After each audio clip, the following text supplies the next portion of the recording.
Silahkan coba maghrib. Gak usah lah, ini aja yang udah ada. Nah, itulah dakwah. Itulah dakwah. Nah, itu merendah. Nah, Allahumma merendah. Iftahli, mohon bukakan untukku. Personal. Kenapa coba personal, bukan iftahlana? Ya, gak ada orang masuk masjid, dia sendiri, Allahumma iftahlana, gak ada. Selalu iftahli. Saya belum pernah dengar orang masuk masjid, Allahumma iftahlana, lana, gak ada. Tahli. Abwaba rahmatik. Li kan untuk pribadi kan? Ya. Kemudian yang kedua, yang ketiga, Allahumma iftahli, yang ketiga, abwaba. Abwaba itu jamak dari bab. Bab itu pintu. Kok bisa jamak pintunya? Saya tanya, ibu waktu masuk ke dalam masjid lewat satu pintu atau banyak pintu? Satu pintu. Gak ada ibu masuk balik lagi lewat sana lagi balik, gak ada. Satu pintu. Kok bisa masuknya satu pintu tapi mintanya banyak pintu? Wah, rahmatullah. Ini rahasianya. Baik. Nah, saya mau bagi sedikit sebelum kita mulai, tapi tolong catat ya. Catat betul-betul. Ini rahasia di antara kita. Bapak Ibu sekalian, rahmat itu di Quran dan juga dalam hadis setidaknya punya 3 makna utama.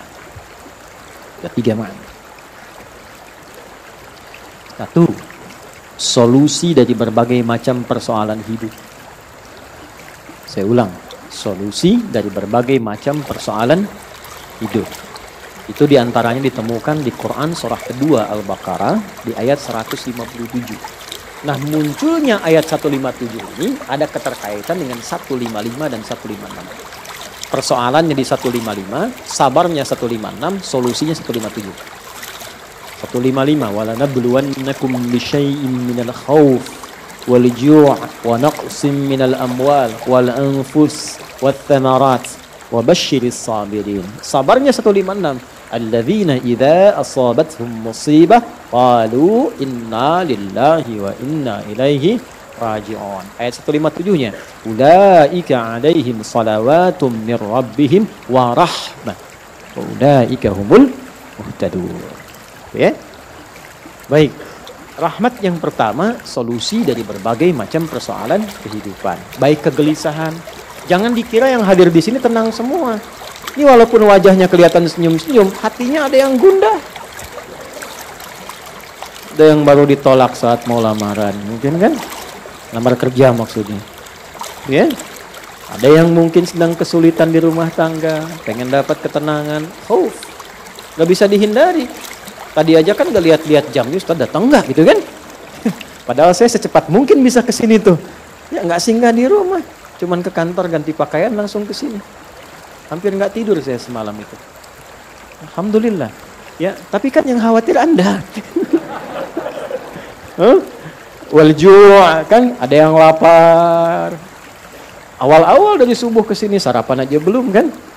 Lihat-lihat yang jualan nggak depan tuh kan? Itu nggak apa-apa. Wa naqsim minal amwal, ada yang mungkin baru kena musibah di kantor. Proyek misalnya, ada yang nggak lulus.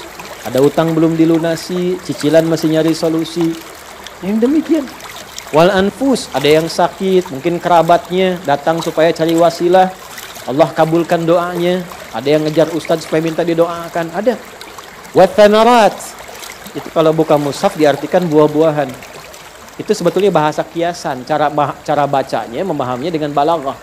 Kalau baca terjemah nanti kurang nyambung. Kalau buah-buahan berarti yang diuji cuma tukang buah. Kang sayur tidak. Ya. Itu cara bacanya pakai ilmu balaghah, pakai majaz. Maksudnya apa? Kalau buah itu kan didapatkan, dipanen saat mulai pertama kali merawat benih kan? Nanam, dijaga dari hama. Tiba-tiba besoknya mau dipanen, malam-malam diambil orang. Antum yang ikut tender, kualifikasi antum yang jelas, tapi pengumuman orang lain yang ngambil. Itu maksudnya. Ada orang-orang yang kehilangan sesuatu setelah dia berusaha keras mendapatinya. Harusnya dia kok yang dapat orang. Saya mau tanya pada Anda. Biasanya kalau situasi begitu pelariannya kemana? Ya, cari yang paling kuat kan doa itu kan yang bisa memberi solusi kan? Doa itu kan minta. Nggak mungkin minta pada yang diduga nggak bisa ngasih. Dan puncak pemberian itu pada Sang Maha Pemberi, yaitu Allah, Wahhab, pemberi tanpa batas. Nah, Allah memberikan tempat-tempat spesial yang kalau minta hati lebih khusyuk. Beda antara minta di kendaraan di rumah dengan di tempat ini. Tempatnya lebih tenang, saat masuk saja suaranya sudah lain, aura sudah beda. Apa nama tempatnya? Masjid. Makanya Bapak Ibu masuk masjid ini rasanya sudah lain. Dengan rumah sendiri tenang mana dengan masuk masjid? Masjid. Masuk rumah semewah-mewahnya, tenangnya nggak sama dengan masuk masjid. Begitu dibuka tenang, Insya Allah. Baru masuk kalau punya masalah kadang-kadang sudah terasa dalam. Nangis kan sholat 2 rakaat, nyender ke tembok, tidur aja. Ya, tenang. Gitu. Dulu di Jepang dulu begitu, ada cerita kawan saya sedang cerita itu, kan tingkat bunuh dirinya tinggi karena stresnya tinggi. Ternyata kaya itu tidak menjamin bahagia. Maju tidak menjamin bahagia. Kan negara maju. Tapi indeks kebahagiaannya belum tentu didapatkan maksimal. Bunuh dirinya banyak, Pak. Saya pernah lewat satu tempat itu yang tiap hari selalu ada 1-3 orang bunuh diri di situ. Itu masih biasa urusan. Ada satu tempat X lah, saya tidak sebutkan, ya. X. Itu tiap hari mayat bergeletak di mana aja.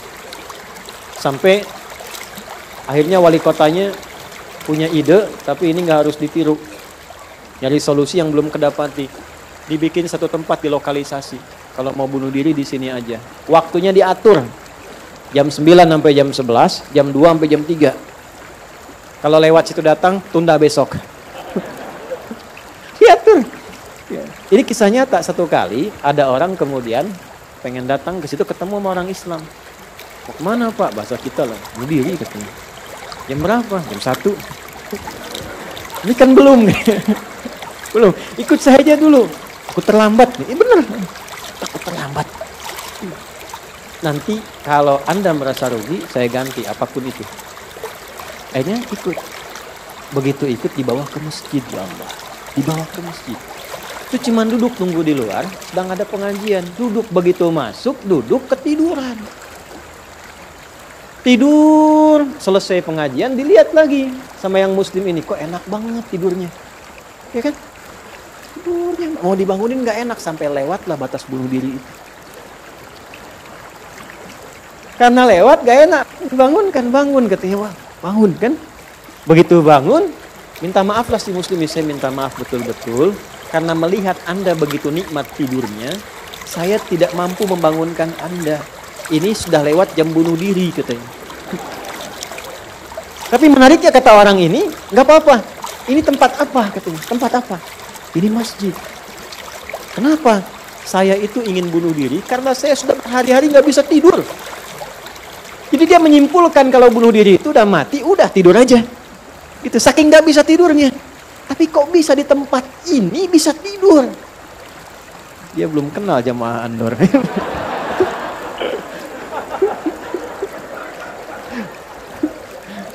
Tidur. Maka diperkenalkanlah dengan masjid. Masjid. Masuk Islam, Pak. Asyhadu an la ilaha illallah, asyhadu anna Muhammadar Rasulullah. Itu cuman numpang istirahat samping masjid, masuk Islam. Asbabnya tidur. Tuh. Orang ketiduran masuk Islam. Habis masuk Islam jadi rajin. Ada orang sudah muslim. Masuk masjid banyak tidurnya. Ya. Ayo bangun. Ya. Baik, itu satu. Jadi ternyata kenapa yang pertama rahmat? Karena Allah tuh maha tahu. Nggak ada di antara hidup kita yang nggak punya masalah. Pasti punya persoalan. Kalau sedang ditimpa persoalan, diuji, sabar dulu. Kata Allah, terima dulu. Karena hakikat dari ujian itu untuk meningkatkan kualitas hidup. Dan nggak mungkin diuji kalau nggak mampu. Nggak mungkin. Kaidahnya kan jelas. La yukallifullahu nafsan illa. Jadi kalau ada ibu sedang diuji masalah sekarang begitu berat. Memang yang mampu cuma ibu, Bu. Saya nggak mampu. Karena saya nggak mampu, saya nggak diuji. Maka berbahagialah ketika Allah lebih memilih ibu dibandingkan dengan saya. Sabar dulu. Dan hikmahnya apa? Ada nanti sesuatu yang besar di depan yang butuh kesabaran lebih. Kalau yang sekarang nggak lulus, ke depan itu sulit untuk dihadapi. Karena itulah ditingkatkan kualitas, terima dulu, tapi kan nggak usah lama-lama. Ya kan? Allah maha tahu itu, jangan lama-lama, terima dulu, Datanglah kemudian mohon solusi. Kemana datangnya? Masjid. Maka dari itulah ketika masuk, Anda mengatakan, Allahumma ftah li abwaba rahmatik. Di antara itu minta solusi. Makanya ketika masuk merendah, sholat 2 rakaat, begitu sholat, mintalah sesuai kebutuhan Anda yang dirasakan pada saat itu. Itu fikihnya. Nah kalau nggak tahu fikihnya, nanti itu nggak kepake, sayang, peluang hilang.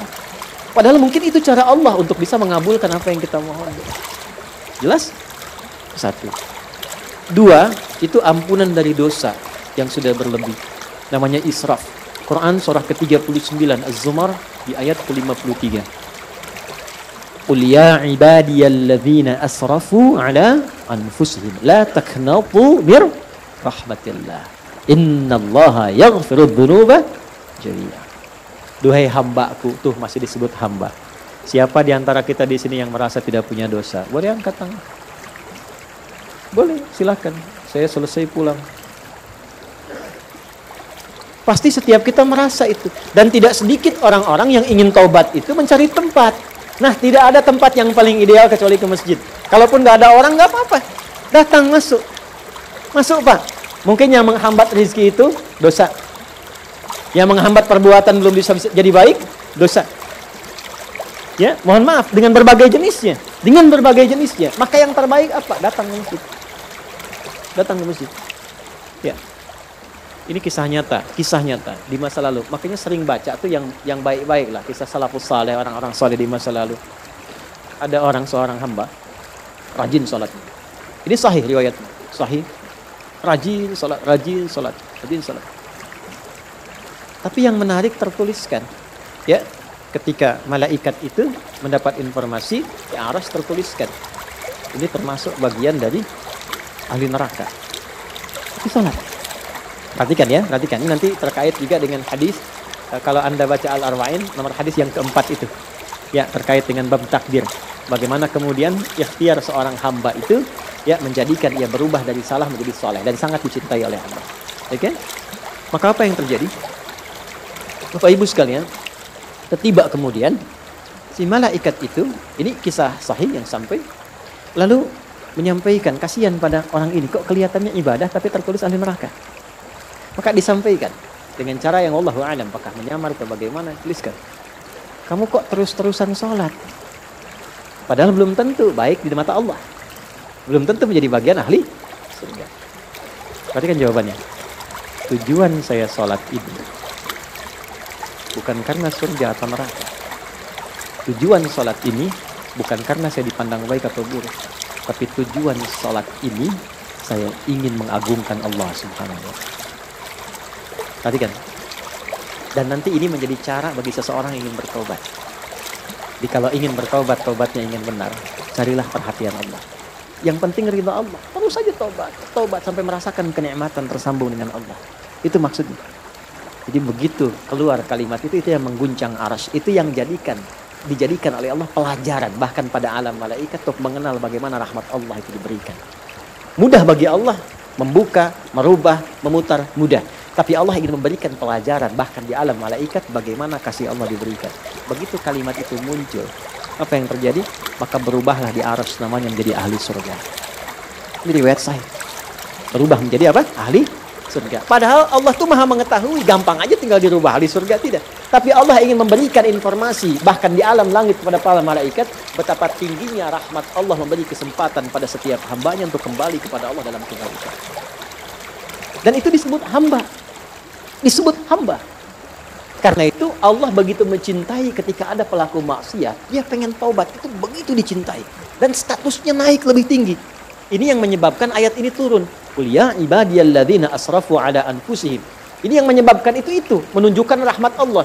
Hai hambaku, betapa besar pun kau pernah berbuat dosa, sepanjang masih hidup belum tiba ajalmu, jangan pernah putus asa untuk mendapatkan rahmatku. Pakai rahmat. Rahmat di sini mencakup Rahman dan Rahimnya Allah Subhanahu wa ta'ala. Karena itu kalau Anda pernah berbuat salah, kita, jangan malu untuk kembali. Kalaupun malu dilihat orang, Allah menyiapkan tempat yang tidak semua orang bisa ke situ. Datang ke masjid. Mohon, minta salat 2 rakaat. Minta kebaikan kepada Allah sampai hati mendapatkan ketenangan. Jelas di sini? Baik. Dan yang ketiga, Ini yang paling juga banyak dimohonkan, ya. Satu, solusi. Yang kedua apa? Ampunan dari dosa yang begitu melimpah, ya. Dan yang ketiga, rahmat yang ketiga, kasih sayang yang memudahkan jalan-jalan kehidupan dunia sampai akhirat. Yang ketiga, semua kita pasti ingin mendapatkan kemudahan, kenyamanan. Bukan cuma dunia, sampai dengan akhirat. Kasih Allah yang memberikan kemudahan dunia disebut dengan Rahman. Kasih Allah yang memberikan kelapangan akhirat disebut dengan Rahim. Itu kita baca setiap hari. Bismillahirrahmanirrahim. Maka ketika masuk ke dalam masjid, mohonlah kepada Allah satu dari tiga kemuliaan ini. Kalau ustadznya belum datang, itu manfaat besar. Boleh jadi banyak permohonan, ayo lekatkan di situ, optimalkan. Dan di situ mungkin peluang terbesar untuk mendapatkan apa yang kita inginkan. Jadi, begitu Bapak Ibu mendapatkan satu dari tiga itu, keutamaan bukan? Keutamaan bukan? Hah? Istimewa tidak? Dalam bahasa Arab, sesuatu yang istimewa, sesuatu yang utama disebut fadlun namanya. Makanya Sulaiman alaihissalam ketika dipuji karena hebatnya, istimewanya, bisa menaklukkan awan, ya kan? Sebelum Songgoku dan Songgohan dengan awan kintonnya itu yang fiksi, Nabi Sulaiman tuh betul-betul nyata. Tapi ketika dipuji apa yang beliau katakan? Hadza min fadli rabbi, fadlun. Itulah sebabnya kalau bisa jangan dulu keluar sampai merasakan rahmat Allah ada dalam diri kita. Begitu keluar, Anda keluar dengan kaki kiri dengan mengatakan Allahumma inni as'aluka min fadli. Ya Allah, saya ke masjid seperti apa yang kau perintahkan, saya datang. Saya memohon seperti apa yang kau tunjukkan lewat Rasulmu, saya lakukan. Ya Allah, engkau minta ini, saya kerjakan. Engkau minta berdoa, saya doa. Engkau minta alirkan air mata, aku alirkan. Maka mohon ya Allah, jangan biarkan aku keluar dari rumahmu ini, kecuali engkau kabulkan apa yang aku mohonkan, sesuai dengan janji yang engkau tetapkan sebagai kemuliaan darimu. Ya Allah, saya mohon kemuliaan darimu. Itu rahasianya, itulah doa. Nah, jadi kalau mau doa itu, jangan sekedar dibaca. Baca bagus, menjadi ibadah. Tapi yang paling penting, tahu isinya. Sehingga itu bisa merubah diri kita jadi lebih baik. Makanya beda rasanya. Antum kalau tahu makna segitu aja, itu Masya Allah dalam sekali. Keluar dari sini sudah beda rasanya. Dan yang paling penting, ini baru muqaddimah. Kita belum mulai. Belum mulai. Jangan nangis dulu, belum selesai.